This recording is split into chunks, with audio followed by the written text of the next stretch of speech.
Hello viewers, welcome to our channel. నేను మీ చరణ్ పరిమి. కోల్కతా అత్యాచార కేసులో ప్రస్తుతానికి కోర్టులో వాదనలు జరుగుతున్నాయి. ఇందులో రోజుకు ఒక ట్విస్ట్ బయటకు వస్తుంది. ఈ రోజు అయితే మరొక భయంకరమైన ట్విస్టులు అయితే వచ్చాయి. ఈ కేసుకు సంబంధించిన జరుగుతున్న అనేక వివాదాల్లో దాదాపు 23 మంది చనిపోయినట్టుగా లెక్క తేలింది.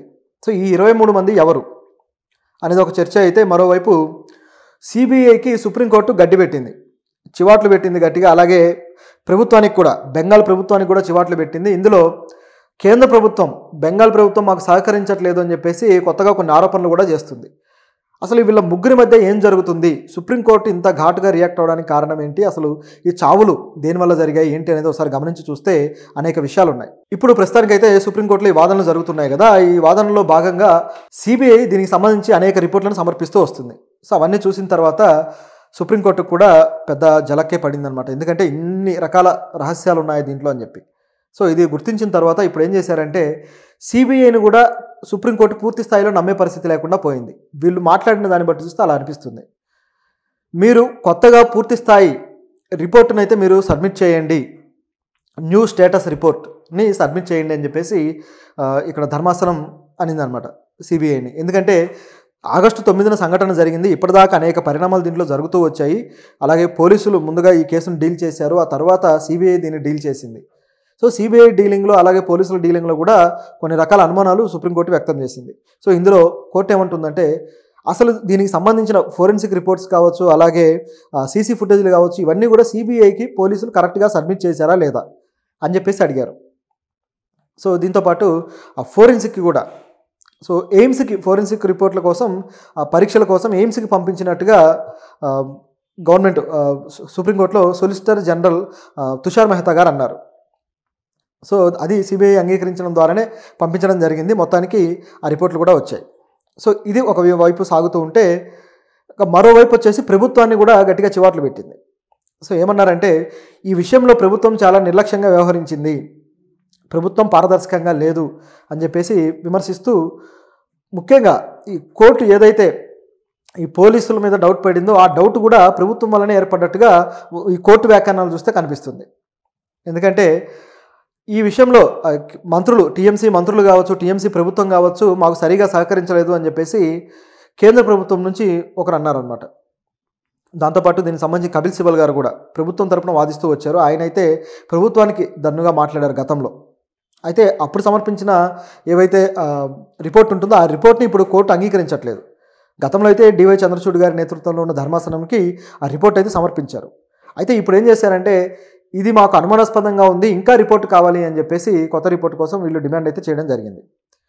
ఇదిలా ఉంటే సిబిఐ సరిగ్గా దర్యాప్తు చేస్తుందా లేదా అని చెప్పేసి వాళ్ళ మీద కాస్త గట్టిగానే వ్యాఖ్యానించారు. ఎందుకంటే సిబిఐ అనేది సెంట్రల్ గవర్నమెంట్ ఆధీనంలో ఉంది, అలాగే స్టేట్ పోలీస్ వచ్చేసి స్టేట్ ఆధీనంలో ఉంది. ఇప్పుడు వీళ్ళ మధ్య సరిగా ప్రభుత్వాలు మధ్య ఉన్న వైరాన్ని వీళ్ళలోకి తీసుకొచ్చేసి ఈ వ్యవస్థను ఉపయోగిస్తున్నారనే అనుమానం అయితే కోర్టుకుంది. కాబట్టి ఈ విధంగా అనడం జరిగింది.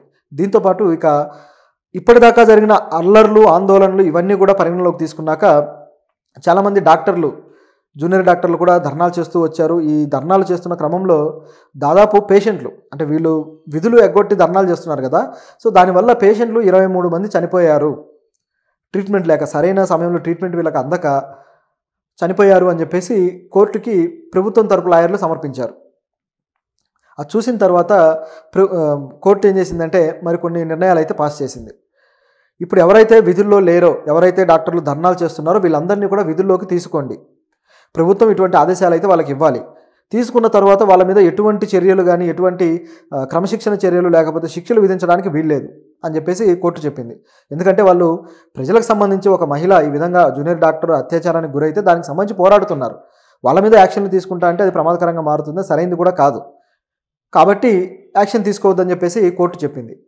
దీంతోపాటు ఒకవేళ ఎవరైనా విధుల్లోకి రాకపోతే ఖచ్చితంగా రావాలన్న నిబంధనను పెట్టండి, బలవంతంగా అయినా తీసుకోవాల్సిందే అని చెప్పేసి ఆ విధంగా కూడా కోర్టు చెప్పడం జరిగింది. ఇది ఇందులో జరుగుతున్న విషయాలు. ఈ వాదనల్లో కేంద్ర ప్రభుత్వం కూడా ఇన్వాల్వ్ అయింది. కాబట్టి కేంద్ర ప్రభుత్వం ఏమంటుందంటే, ఈ హాస్పిటల్, ఆర్జికర్ హాస్పిటల్ సంబంధించి మహిళల CISFలు దాదాపు 3 ఉన్నాయి, అంటే మహిళల విభాగానికి సంబంధించి వస్తువులు కల్పించే ఇది.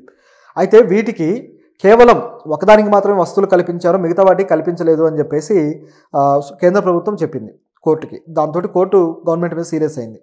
పశ్చిమ బెంగాల్ గవర్నమెంట్ మీద. దాంతో పశ్చిమ బెంగాల్ కూడా లేదు మేము తర్వాత అవి వాళ్ళకు సమకూర్చాము, మూడింటికి కూడా 3 CISFకి సమర్పించామని చెప్పారు.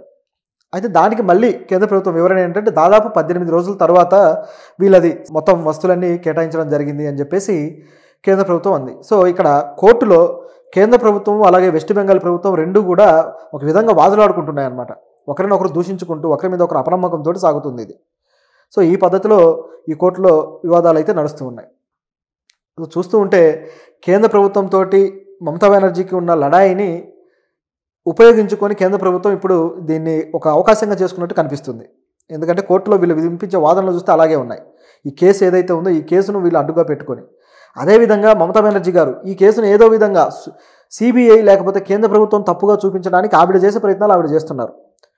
రాష్ట్రంలో అన్ని రకాలుగా వివాదాలు అయిన తర్వాత, అన్ని రకాలుగా ఫెయిల్ అయిన తర్వాత మమతా బెనర్జీ గారు చేస్తున్న పని ఇదనమాట.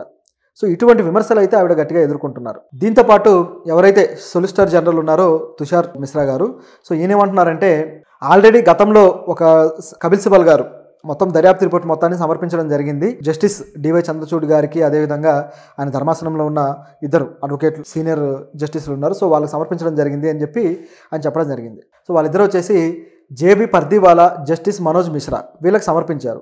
అయితే ప్రభుత్వం ఇప్పుడున్న ధర్మాసనం అయితే అటువంటిది ఏమీ జరగలేదు కదా అని అడిగితే లేదు, సీల్డ్ కవర్లో సమర్పించారు అని చెప్పేసి అన్నారు. సో అప్పుడు వీళ్ళిద్దరు కూడా JB పర్దీవాలా గారు అలాగే మనోజ్ మిశ్రా గారు వీళ్ళు దాన్ని పరిశీలించినట్టుగా, దాంట్లో కొన్ని విషయాలు తెలిసినట్టుగా వెల్లడించడం జరిగింది ధర్మాసనం.